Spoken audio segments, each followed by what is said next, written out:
we are, ladies and gentlemen. Post-game reaction.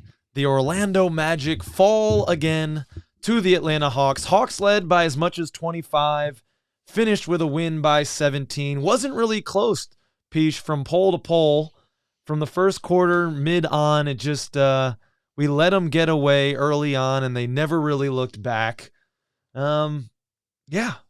Terrible. Yeah. Terrible start. A terrible mid. Yeah. And a terrible end. Well, It's just a cookie of garbage. it felt like that, but looking at the box score, I mean, we lost the third quarter by 4 points. We won the fourth quarter by 7. So it was really just a really bad first half. I mean, they sat Trae Young for an extended period there for a while. So we can kind of point to that as maybe the reason why. But, you know, I think the overwhelming opinion on this game is going to be we lacked the hashtag big man shit, Pich. We didn't have any big man shit.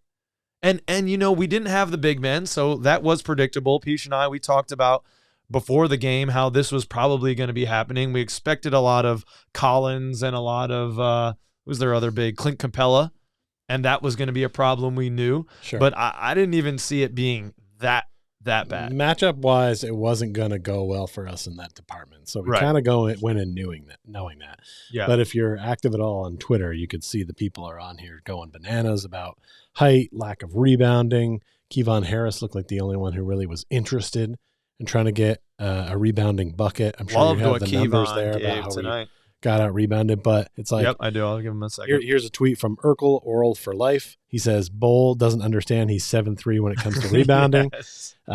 Tonic the Gin Dog comes in with, we don't have bigs. We have guys who are big. There's a big difference. Ooh, It's a good tweet. Nice. It's a good tweet. I enjoy that a lot. And Orlando Magic HQ checking in with Paulo is way too big to have 2 rebounds at the half in a game where we badly need someone to step up and help grab rebounds. Hence why I bet on his over of rebounds is 6.5, and he let me down. Yeah, it's a lot of them all involve either lack of hustle and all that kind of stuff. And, you know, we were hyped coming into this game. Yes. Because you got Fultz back, you got Cole Anthony back, as I tweeted at the beginning of the game, the Orlando Magic, now with point guards. I mean, Yes. it's great. Yeah. And I like to see where that's probably going to go. But Right. I was really just disappointed with the effort from most players. Yeah. Not everybody, No, but most players. I would say 99.9%. I like the effort from Franz and Kevon, and that's kind of where that list ends for me. I feel like Fultz was going Yeah. while he was out there as well. Sure. I mean, there was moments for, you know, Moritz and a couple other guys, moments. But, like, hey, if you and I were, you know, 6'1"? Yeah, something like I'm that. 6'4". On the profile, it's 6'1". If we had to go play an NBA basketball team right now, I'd be like, all right, look, we're going to have to crash the boards. Because if you and I are 2 of the tallest guys on our squad, we got to step up. We got to box out. We got to box out. Find we a got to body. use our shape. Yep. And I got to, you know, because who else is going to grab them? Like, you're outsized, you're outmanned. So anybody else who is on our team who might be like our height needs to take that on. And that should have been a Paulo and a Bowl situation where, like, I understand that, you know, Bowl is not a fearsome rebounder. He's a slender man. No one would confuse him with the great Charles Barkley down low, but you have a size. Use your space to get those rebounds. And a lot of time he relies on just being lanky and grabbing them randomly. But if he actually used his body positionally, there's no way he would ever be out rebounded. Right. People would go through him and It's be foul. physically impossible. Yeah. The ball would have to bounce off the rim and go out of bounds for him to not get it.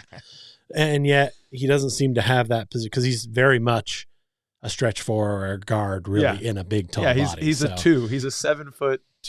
And that's what a lot of our squad is. Like, we talked about it all game. We were trying to think of, like, who's a guy we could get to be like a backup big that would come in, that would just do big man shit and just be that guy, because without Wendell, there's no one down there doing it. And, like, to be honest, if Wendell comes back, it's great. We love it. We want it. But still, who comes off the bench with that same intensity? Right. And it's just, there are a lot of players that could plug into this hole we have and fill it. And we got desperate. We were talking desperately, Yeah. ladies and gentlemen. Maybe some of you out there also. We were talking about Mason Plumlee. You talked me into. We're talking about and I was not for who this, who is this that solid white center that just has decent fundamentals down low, who can just throw a body. You brought up I someone heard who Cody you're on, Zeller. Someone like texted, someone like tweeted. that, Yeah. some slightly balding white dude who looks like he's 50 but's really only 32. So That's me, the guy that we need. but We taller. need you, but but taller. Yeah, pretty much. Let me add some tail of the tape here to the big man shit that we did not have tonight. The rebounds. We were out rebounded 49-33. Gross. Points in the paint. 62-46. We had a theme of the number 16. We were out rebounded by 16, and the points in the paint by a 6. The points in the paint was 16. worse too until that fourth quarter. That narrowed the gap a little. Yeah. And I mean, I got to give it to Trae Young. I hate to do it because the man should be on a soccer pitch the way he's like calling for every single foul. I mean, that one, yeah, the one, microphone touched me. Come on, man. Hit me in the eye. The one where Kevon was just going in and it made a really nice kind of Euro step over right to the hoop. And he had that as if he had gotten smacked in the jaw and it was nothing when you found the replay. Yep. It's just infuriating for a player that is an all-star and super talented. Right. I mean, he dissected us like, 10th grade biology and a frog. He was killing us. And it's really dynamic. The fact that he can shoot, you've got to respect that. But he's been amazing, and he's got this great chemistry, with Clint and John Collins throwing these lobs and these passes into tight spaces. I mean, he had 10 dimes a half. Yeah, and he didn't get more. And he didn't really get that many more. I think first half he was looking to get his teammates involved, and then second half he's like, okay, yeah, I'm going to drop, 30 now. Right. Yeah, he added 4 more in that second half. So, 30 points, 14 assists. Yeah. I mean, that's a great line from him. And Murray and Young, we just couldn't find a solution for, which feels odd to me because when you have all your guards back, mostly. We should have had something. You feel there. like there should have been something there. Yeah. I actually feel like Kevon Harris played defense on them better in the second half. Would have been nice to have him in as a 6-man crazily over Cole tonight. We talked a little bit about Cole, and let's not go too deep. Let's not overreact too much. Okay. But let's. Okay. Well, then I'm going to suggest that what from some of what I saw tonight, Cone Anthony might be his new nickname. Oh no.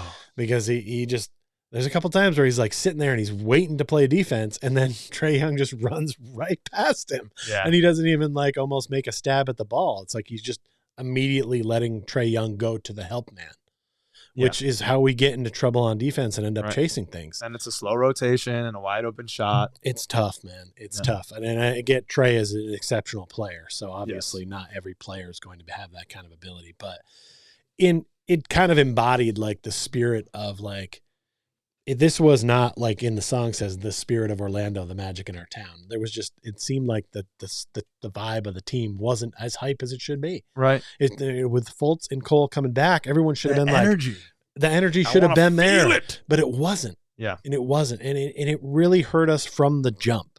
Like we couldn't be in this game for more than maybe 5 minutes before this thing started to get away. Yeah. And like, okay, we tried to keep it under 20, and a couple times I think we got it down to like maybe 12 or 14, but we could never really just sustain that long enough to like make this a ball game. And it just you could read it on the players' faces and by the lack of effort on the boards. And you know what? Here's a player I've never called out in the history of this show. Paolo Banchero, you got to rebound, bro. You're a big body. Mm-hmm. And like we said, we knew it was going to be an issue coming into the game. Didn't see you crashing the glass big time. He's getting a lot of rebounds off they've shot up the ball and everyone's gone the other way. Sure. Uncontested rebounds. That doesn't count, bro. It doesn't impress me. No. I need you to get some boards. He's a guy who should be doing everything. Yes. And that's something he's not doing. He's capable. It's not unusual for us to see him with 8 to 10 rebounds in a game. And this is the game, like you're saying, that we needed it more than ever. And it didn't seem that he had that tenacious attitude towards the boards. He played 34 minutes. He had 2 rebounds. He's 6'10". Am I wrong on this? No, that's so. How does that right, man? Take place? It's troubling. I will give Cole looked a little bit more comfortable in the second half, maybe just a little bit of rust, but Cole out rebounded on the offensive side of the ball, Cole looked more comfortable. I don't know if it's ever going to get to the place where we need it on the defensive side of the ball, and for Cole to continue to be a valuable player on our team in this league, We've got to see higher efficiency from him shooting. We've got to see more prolific scoring to kind of make up the deficit on the defensive side of the ball. Can I talk about Markelle now? Yep. Yes. Man, even though we lost by 17 points, wasn't it so good to see Markelle Fultz play basketball? It was, Pich. 8 points. He covered the 7.5, and I bet with my heart, ladies and gentlemen. I knew he wasn't going to play much more than 15 minutes, but I bet with my heart, and he came through. 8 points, 4 assists, a couple steals, a block, only 1 turnover. Pich, if you extrapolate that out to per 36 minutes, that's 17 points and about 9 assists. I would never do that. Yeah, but we did. We just did. It was great to see him. I mean, when he was on the floor, the offense looked like it was running more smoothly. His plus-minus was -7, so not the -17. Right. So when he's in the game more, we did miss Gary Harris in that second half, although his was a -21. The only player without a minus in this, RJ Hampton. Right. Yeah, because he came in for the last 2 minutes. Like 2 minutes. Yeah. And was like, yeah, I still got game over here, and I'm still not getting minutes. Yeah. How are you? Yeah, especially with the way he's been shooting, man. That's what we've been needing is someone to fill it up and shoot well from the outside. And he seems to be doing it, and yet can't get the mins. He had a crappy game last game, but I'm still heartened. Sure. I'm still heartened, Pich. I'm going to chalk this one up to we had a couple guys coming back, important guys coming back. That messes up the rotations again. Sure. There hasn't been a period of time, 5-6 games even, that we've had really consistent rotations. Maybe save the beginning of the season, and that's where our wins came. Sure. So I'm expecting in this next week and a half that we're going to see some improvement. We're going to see some turnaround. I'm hoping by next Wednesday when we play the Clippers, which we will be live streaming. So check out that, put the notifications on, come through, hang out with us for that Clippers game. I'm hoping by around then people are feeling more together. Those minutes restrictions are ticking up. Yep. For Cole and for Markelle, and we're looking more like the team we need we should be. We need some inside play back, and if Gary Harris hopefully is not going to be out a long time, we lost him tonight. Yeah. Although he was in the first half, 16 minutes, 0 points. So since he replaced Chuma in the lineup and Chuma went out, he's now doing Chuma things. And you think it's just a cursed? It's just that cursed spot? Maybe it is. Maybe it is. I don't know. But hopefully he returns soon because we still need his veteran leadership and what he can bring on the defensive side of the ball. So, I mean, he's going to be a key piece going forward. Yeah. So, yeah, you're right. We need to have people are going to be injured all the time in every sport. Right. That's fine. Right. But we need to have some regularity with our starting lineup so that the flow of the minutes, they can get something together, and the bench unit can actually get some minutes flowing together. So obviously we weren't going to have that today. And the Hawks are the worst team for us to play while we have Bamba and Wendell out because they have 2 big guys inside that love to get fresh lobs and 2 speedy guards that can always find them. So we were damned from the start on this one. Yeah. What do you think, ladies and gentlemen? How are you feeling after kind of a lackluster loss, but Markelle Fultz coming back? Are you heartened at all moving forward? Come hang out with us again next Wednesday. Subscribe if you haven't already. We're on the march to 1,000. Like and share the video if you're enjoying, and share your reaction in the comments. Thanks for coming, ladies and gentlemen. Peace out.